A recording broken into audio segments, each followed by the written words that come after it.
soyez sans crainte. Jésus tranquillise les disciples qui étaient saisis de crainte. C'est moi, soyez sans crainte. La barque des disciples. Le Père de l'Église expliquait cette barque comme l'Église qui porte les disciples du Christ, l'Église qui des fois est secouée par des vents, même des vents contraires, des vents qui l'agitent, des vents qui risquent de la renverser. Mais voilà que Jésus vient en marchant sur les eaux et carré les disciples. Soyez sans crainte, c'est bien moi. Soyez sans crainte. Dans l'Église aussi, nous aussi, des fois, nous vivons cette expérience, nous vivons cette réalité d'être agités, d'être dans une barque agitée, mais n'oublions jamais que Jésus est là. Et il nous rejoint par des moyens peut-être non pensés, non attendus, marcher sur les eaux. Les disciples ne l'attendaient pas. Les disciples ne s'attendaient pas que Jésus les rejoigne marchant pied sur les eaux. C'est-à-dire quoi? Jésus nous rejoint par des voies que nous n'imaginions pas. Parce que lui, il n'a pas de limite. Il nous rejoint. L'essentiel, c'est qu'il nous rejoint, peu importe par quelle voie. Voilà, donc dans l'Église, dans nos communautés aussi peuvent être agitées. C'est ça aussi, marcher dans la barque du Seigneur. Mais n'oublions jamais d'écouter cette voix du Seigneur qui nous calme et nous tranquillise et nous dit, c'est bien moi, la barque. Alors Jésus, qu'il soit dedans, qu'il soit dehors, celui après tout qui conduit la barque.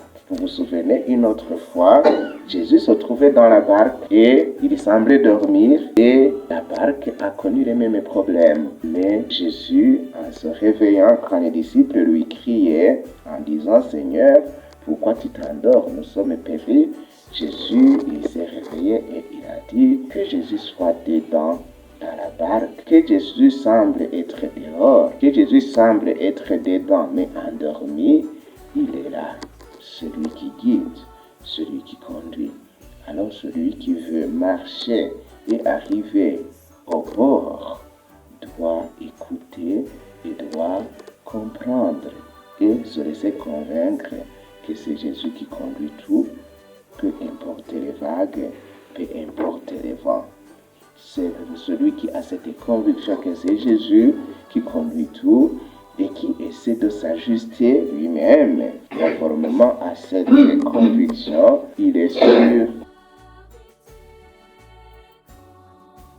d'arriver au bord. Mais celui qui pense autrement, qui pense aux autres, qui guide, qui conduisent la barque.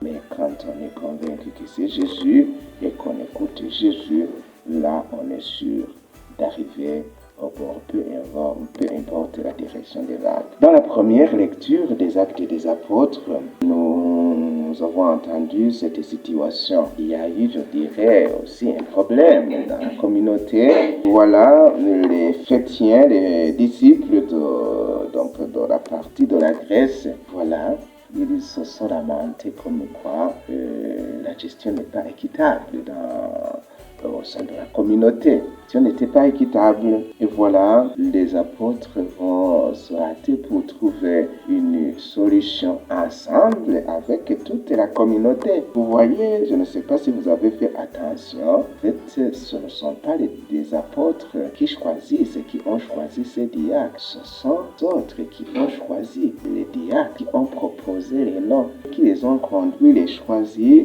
aux apôtres. Les apôtres n'ont fait que confirmer. Les apôtres n'ont fait que imposer les mains. Donc, donner la mission, confirmer la mission, définir la mission de ceux qui venaient d'être élus. Ce sont les apôtres qui ont donné la proposition. Ils ont imaginé une proposition et puis ils ont donné la proposition et le reste des disciples aussi a joué son rôle. C'est-à-dire quoi?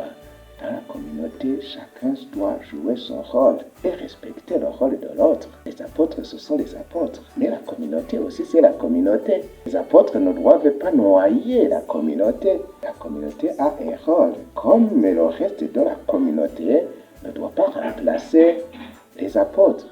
celui-là ne pourra pas arriver au bord.